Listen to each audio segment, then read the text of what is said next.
Epístola a los Romanos capítulo 6. Hoy estaremos viendo otra gran, importantísima temática, que es la muerte al pecado. La palabra pecado, que en el griego es armatía con H, tiene tres connotaciones importantísimas de aprender. La primera connotación es muerte o degradación.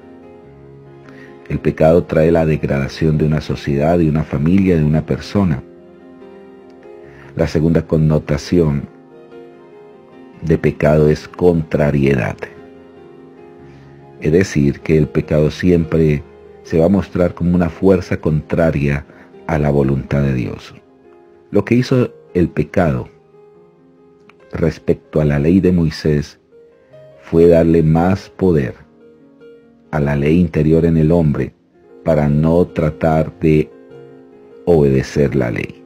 Es decir, que cuando se establecía una ley, por ejemplo, no codiciarás, la codicia en el hombre se hacía más fuerte. Si la ley decía no adulterarás, había una sensación de mayor fuerza queriendo contrariar esa ley. Eso se llama la ley de la contrariedad. Y la tercera connotación es errar en el blanco. Desaciertos, infortunios, equivocaciones que el hombre continuamente comete. Con estas tres connotaciones del pecado, vamos a comenzar a leer. ¿Qué pues diremos? ¿Perseveraremos en el pecado para que la gracia abunde? Aparentemente, la palabra gracia da como licencia a pecar, da ese entender, porque como somos salvos ya por gracia, Dios nos perdona de cualquier iniquidad, de cualquier pecado, y si pecamos y pedimos perdón, pues Dios, no, ese no es el objetivo de la gracia de Dios. El objetivo de la gracia de Dios es santificar. Y si se peca, es porque por nuestra condición, por nuestra naturaleza, y lo que hace la gracia es restaurar. Ahora, sigue diciendo aquí, en ninguna manera, porque los que hemos muerto al pecado, ¿cómo viviremos aún en él? Es por esa razón que la muerte de Jesús no solamente se efectuó en él, sino que también se efectúa en nosotros. Es decir, que nosotros tenemos que en Cristo morir al pecado. ¿O no sabéis que todos los que hemos sido bautizados en Cristo Jesús hemos sido bautizados en su muerte? Porque somos sepultados juntamente con él para muerte por el bautismo, a fin de que como Cristo resucitó de los muertos por la gloria del Padre, así también nosotros andemos en una vida nueva. La vida cristiana verdadera está basado o radica desde el nuevo nacimiento. Cuando una persona nace verdaderamente, allí comienza a actuar la gracia de Dios. Allí comienza a actuar el poder de la regeneración. Desde allí comienza la vida eterna. Desde allí comienza la vida en Jesús. Ahora, ese nuevo ser, esa nueva vida, como dice aquí, vida nueva, ¿podrá algún día pecar? Claro que puede caer, pero esa misma vida le restaura, esa misma vida le redarguye, le encarrila, le hace ver que está equivocado. Por eso la Biblia habla que nuestra vida antigua se convierte en una misma vergüenza, y eso lo estaremos leyendo más adelante, porque dice aquí, porque si fuimos plantados juntamente con él en la semejanza de su muerte, así también lo seremos en la de su resurrección. En otras palabras, ese viejo hombre en usted, en mí, debe de morir, despojado del viejo hombre, que está viciado conforme a esos deseos engañosos de la carne, y vístase del nuevo hombre creado según Dios, en justicia, santidad y verdad. Por esa razón, que nuestra transformación, nuestro cambio, está basado en la resurrección de Cristo.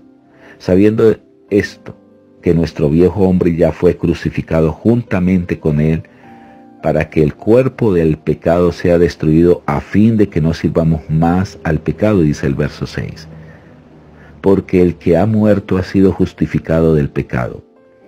Y si morimos con Cristo, creemos que también viviremos con él, sabiendo que Cristo, habiendo resucitado de los muertos, ya no muere, la muerte no se enseñoreará más de él, porque en cuanto murió al pecado, murió una vez por todos, mas en cuanto vive, para Dios vive. Así también vosotros, considerados muertos al pecado, pero vivos para Dios en Cristo Jesús, Señor nuestro. En otras palabras, somos emblemas de vida. Ahora, no reine pues el pecado en vuestro cuerpo mortal, de modo que lo obedezcamos en sus concupiscencias. Esa palabra concupiscencia significa deseos engañosos, intrínsecos en la carne.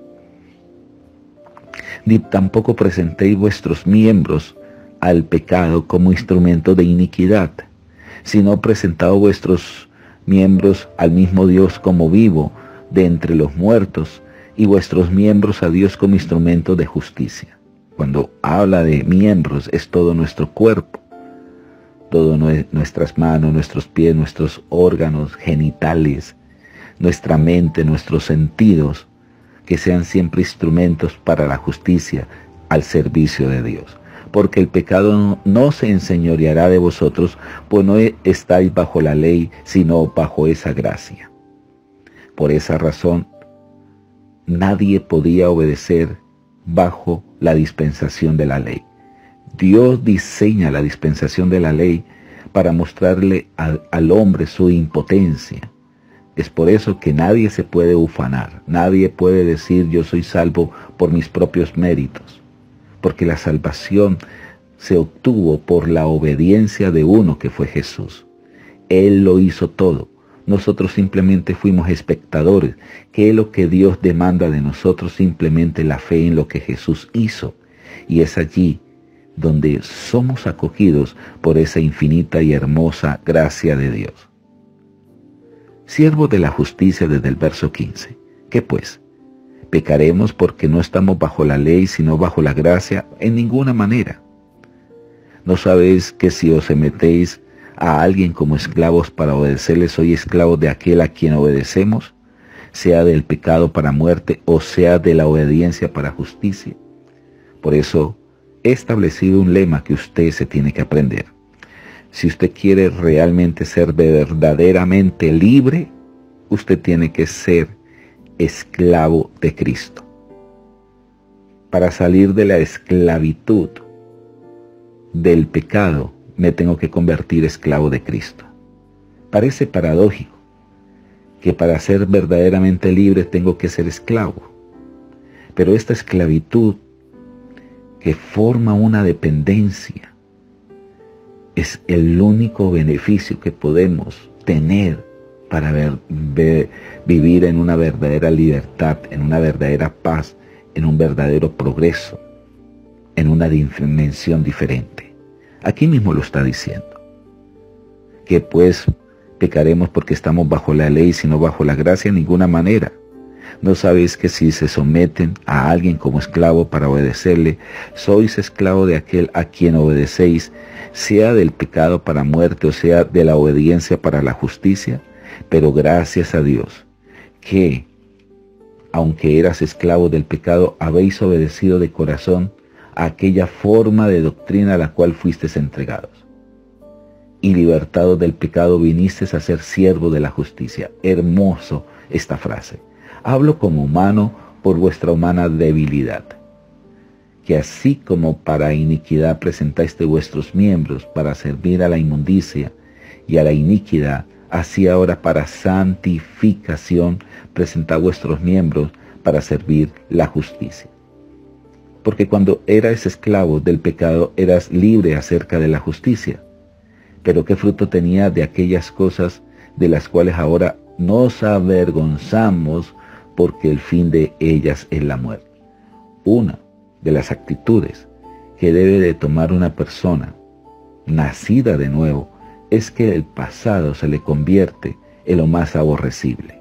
Esa es la gran verdad.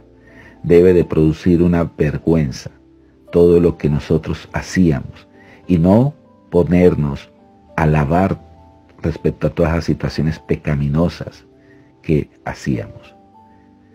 Aquí sigue diciendo, porque cuando eras esclavo del pecado eras libre acerca de la justicia.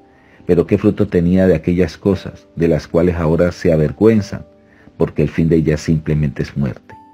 Mas ahora que habéis sido libertados del pecado y hechos siervos de Dios, tengan por vuestro fruto la santificación y como fin la vida eterna. Porque la paga del pecado es muerte, pero la dádiva, el regalo de Dios es vida eterna en Cristo Jesús, nuestro Señor. Hermosa profundidad. Estos realmente son regalos. Poder concebir, conocer cómo podemos salir nosotros adelante con estos principios que fueron revelados al apóstol Pablo a través de estas epístolas. Que tengan todos un feliz día. Mil bendiciones.